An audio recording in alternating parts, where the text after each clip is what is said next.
안녕하세요. 반갑습니다. 강산들이고요. 오늘은 고등학교를 졸업하고 나서 학점은행제로 간호학과 가는 방법에 대해서 알아볼 건데요.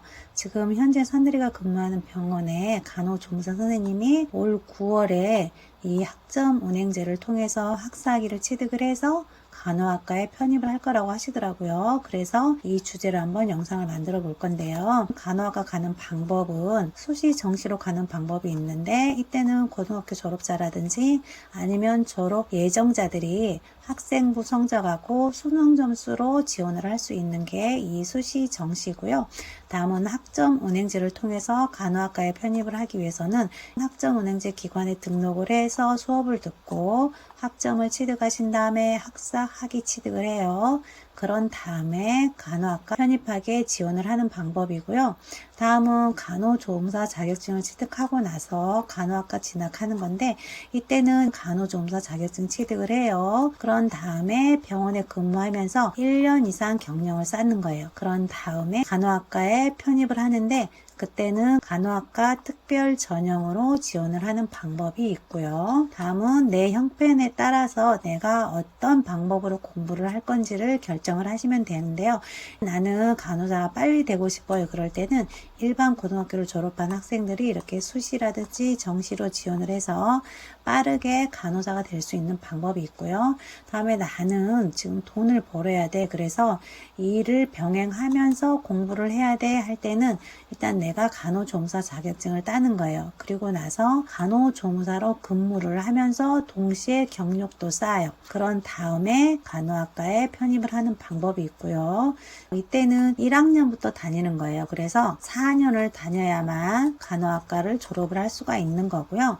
다음은 학점은행제인데, 나는 학점은행제를 통해서 간호학과를 갈 거야 하는 사람은 학점은행제에서 일반 학사학위를 취득하신 다음에 간호학과로 편입을 하시면 되는데, 학점은행제가 짧으면 1년 반에서 2년 정도 걸리고 길면 3년이 걸리잖아요. 그럼 또 3학년 편입을 해요. 그래서 또 3년을 다녀야 되는 거죠. 그럼 6년이 걸리는 거잖아요. 그렇기 때문에 시간이 좀 오래 걸리긴 해요. 하지만은 이 학점은행제를 공부하는 동안에 내가 일반 직장 생활을 할 수 있는 거예요. 그래서 이 방법으로 공부하시는 분들도 많이 계시더라고요. 그래서 이렇게 세 가지 방법 중에서 나한테 맞는 방법을 선택을 하시면 되고요.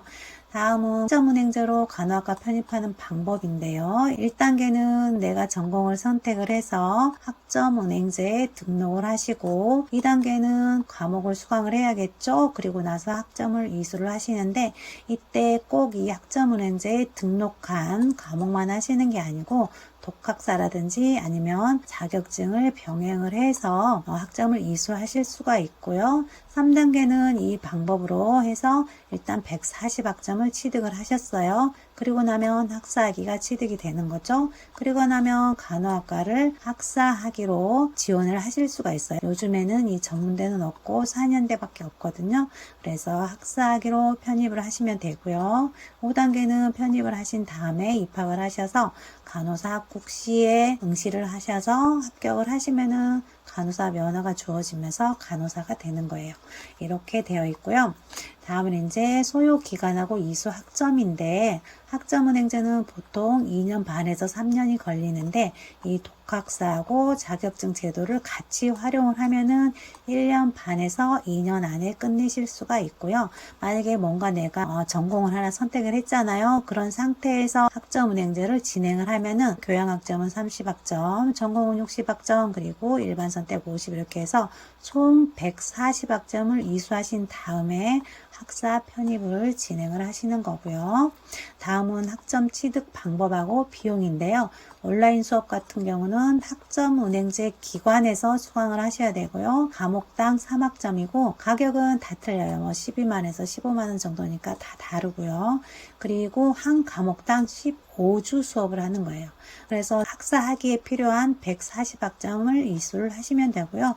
독학사 같은 경우도 4단계로 되어 있는데 한 과목당 3점에서 5점 정도고요. 얘는 보통 한 번 시험을 볼 때마다 2만원에서 3만원 정도 응시 비용이 들어간다고 하고요. 자격증 같은 경우는 사회복지사라든지 보건교육사를 취득을 하면은 학점이 인정이 되는데 보통 사회복지사는 30학점 정도 인정이 된다 그랬잖아요. 근데 비용이 100만원에서 200만원 정도 들어가고요. 아니면 만약에 대학을 다닌 경력이 있잖아요. 그러면은 그 경력을 인정을 해줘요. 그래서 보통은 50에서 70학점 정도 인정을 해주는데 학교마다 다르니까 학교에서 알아봐야 되는 거고요. 이렇게 해서 이제 학점은행제로 내가 학사학위를 취득을 한다 하면은 보통 들어가는 비용이 300에서 500 정도 들어간다고 생각을 하시면 되고요. 다음에 학점은행제의 장점하고 단점인데 학점은행제는 조금 전에도 제가 말씀을 드렸잖아요. 학위 단위라고 3년 그리고 간호대 편입해서 3년 이렇게 시간이 오래 걸려요.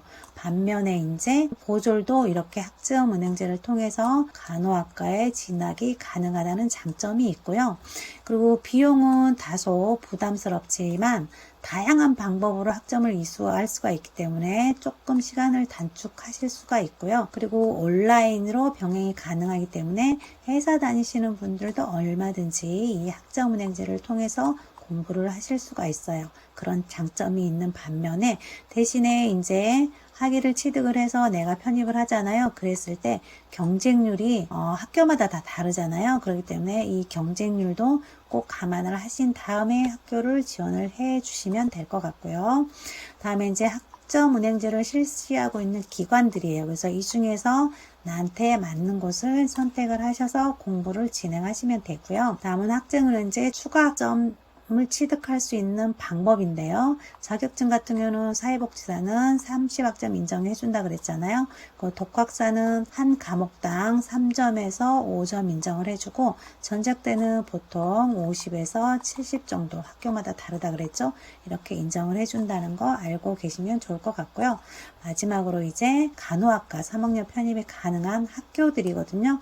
플레이를 정지한 다음에 자세히 보시고 나한테 맞는 학교를 선택을 하시면 돼요. 그래서 일단 이거는 대표적으로 이렇게 준비를 해 봤고요. 다음에 이제 이렇게 해서 내가 학점은행제 공부를 해야겠다라고 결심을 했어요. 그리고 나서 학점은행제를 시작을 했어요. 그랬을 때 공부를 어떻게 해야 되는지 한번 이야기를 해볼 건데요. 일단은 목표 설정을 확실히 해야 돼요. 나는 언제까지 학사학위를 취득해서 언제 간호학과 편입을 하겠다라고 구체적으로 목표를 세우시고 그 다음에 이제 내가 수강을 하면서 매주 수강 과목, 과제 또는 시험 일정 이런 거를 꼼꼼하게 체크를 하고 내가 알아보기 쉽도록 이렇게 시각화를 해야 되는 거예요. 리스트를 만든다든지 아니면 캘린더에 표시를 한다든지 이렇게 시각화를 하시고 다음에 공부는 매일 고정된 시간에 고정된 장소에서 습관화를 시키는 게 좀 중요하고요. 그러고 나서 온라인 수업을 실패하지 않고 제대로 듣는 방법으로는 일단은 수업 전에 강의 계획서가 나오잖아요. 그럼 그거를 보시고 출석이라든지 과제 또는 시험 때 비중이 몇 점씩인지 이거를 먼저 확인을 하셔요. 그런 다음에 전략을 세우시는 게 중요해요. 출석 점수가 높고 만약에 과제가 적다 하면은 출석을 열심히 하셔야 되고 아니면 시험 점수가 엄청 큰 비중을 차지한다면 시험에 치중을 하셔야 되겠죠. 이런 식으로 강의 계획서를 먼저 활용을 하시고요. 그리고 나서 내가 영상을 보고 나면 조금 지나면 다 잊어버려요. 그렇기 때문에 영상을 보면서 이건 계속 반복돼서 나오네, 중요한 내용이네 싶은 거는 조금 노트 정리를 해요. 그런 다음에 얘를 내 핸드폰에다 넣어놓고 내가 시간이 될 때마다 볼 수 있도록 그렇게 정리를 하시는 습관이 필요하고요. 그리고 나서 좀 중요하지 않는 것은 좀 빠르게 돌리고 그리고 중요한 거는 반복해서 듣고 이렇게 계속 재생을 활용을 해서 공부를 해주시면 조금 더 많은 도움을 얻을 수가 있고요. 그리고 시험 전에는 내가 공부하면서 좀 중요하다고 생각했던 것들 있잖아요. 그런 거 뭐 캡처를 했다든지 아니면 요점 정리를 했다든지 이런 거를 시험 전에 한번 보시고 시험 볼 때 내 옆에다 놓고 시험을 보시는 거예요. 그래서 어차피 오픈북이잖아요. 그렇기 때문에 이런 거를 활용을 하시는 게 중요하고요. 다음에 이제 과제라든지 시험 볼 때 어떻게 대처를 해야 되는지. 과제 같은 경우는 제일 중요한 게 교수 스타일이에요. 어떤 교수님들은 표지 같은 게 깔끔한 걸 굉장히 중요하게 여기시는 분이 계시고, 어떤 분들은 안에 글씨가 깔끔한지 어쩐지 이런 것도 굉장히 중요하게 보시는 분들이 계시잖아요. 그렇기 때문에 교수사 스타일을 파악을 하시고, 그리고 그 과제에 꼭 들어가야 되는 핵심 용어들이 있거든요. 그래서 그 용어를 파악을 해서 꼭 들어가게 해야 돼요.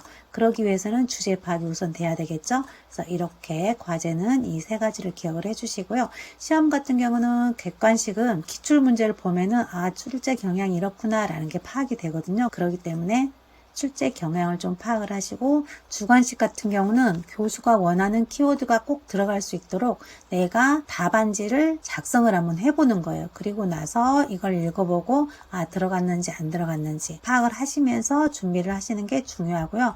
그 출석률 같은 경우는 꼭 80% 이상은 유지를 해야 되거든요. 그렇기 때문에 강의는 조금씩이라도 미루지 말고 그날 되도록이면 다 들을 수 있도록 계획을 세우는 게 중요하고요. 그리고 집중이 안 된다 싶을 때는 되도록이면 스마트폰은 멀리 놓고, 공부 장소는 매일 같은 장소에서 같은 시간에 하시는 습관을 들이는 게 중요해요. 그래서 회사 끝나고 와서 몇 시부터 몇 시까지 한다든지, 아니면 새벽에 몇 시부터 몇 시까지 한다든지, 이렇게 매일 같은 시간 같은 장소에서 하는 습관을 들이시면 나중에 굉장히 많은 도움이 되거든요. 다음에는 이제 내가 뭔가 한 가지 해냈잖아요. 뭐 강의를 하나 들었다든지 아니면은 과제를 하나 했다든지 이럴 때마다 나한테 작은 보상이라도 해주세요. 차를 한 잔 마신다든지 아니면은 뭐 음악을 듣는다든지, 그래서 내가 공부하느라고 받았던 스트레스를 보상을 하시면서 공부를 하셔야 중간에 포기를 하지 않고 끝까지 가실 수 있거든요. 그래서 이렇게 하시면 되고요. 다음은 이제 병행 전략이에요. 꼭 학점은행제만 하지 말고 학점은행제를 진행을 하면서 자격증도 같이 병행을 해서 하시고, 뭐 독학사도 같이 병행을 하시고, 이렇게 해서 되도록이면 기간을 단축을 시킬 수 있는 방법으로 공부를 하시는 게 중요하고요. 그리고 우리가 이거 실수 많이 하잖아요. 과제 마감일을 착각을 해서 과제 기간 안에 못 냈다든지 이런 경우에는 완전 낭패잖아요. 그렇기 때문에 과제 날짜를 갖다가 우리가 캘린더 같은 데다 기록을 해두는 거예요. 색깔도 다르게, 아니면은 알람을 설정을 하셔도 돼요. 이렇게 해서 꼭 과제 마감일 같은 거는 잊지 않도록 하시는 게 중요하고요. 그리고 강의 같은 경우는 꼭 매일매일 듣는 습관을 들이고, 그 시간이 안 되면 출퇴근 중이라도 휴대폰으로도 가능하잖아요. 그리고 혼자 하면 공부는 항상 지치잖아요. 그렇기 때문에 온라인 스터디를 이용한다든지 아니면 학습 코치한테 주기적으로 피드백을 받아서 포기하지 않도록 하시는 게 중요한 것 같고요.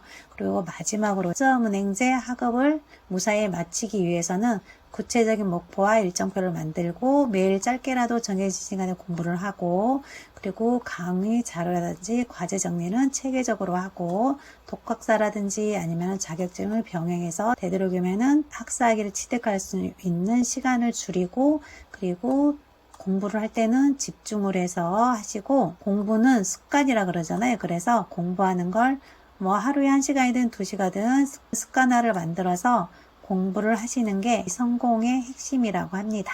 이렇게 해서 오늘은 고등학교 졸업하고 나서 학점은행제로 간호학과 가는 방법하고, 그리고 학점은행제 공부하는 방법까지 알아봤는데요. 다음에는 더 유익한 영상으로 찾아뵙도록 할게요. 감사합니다.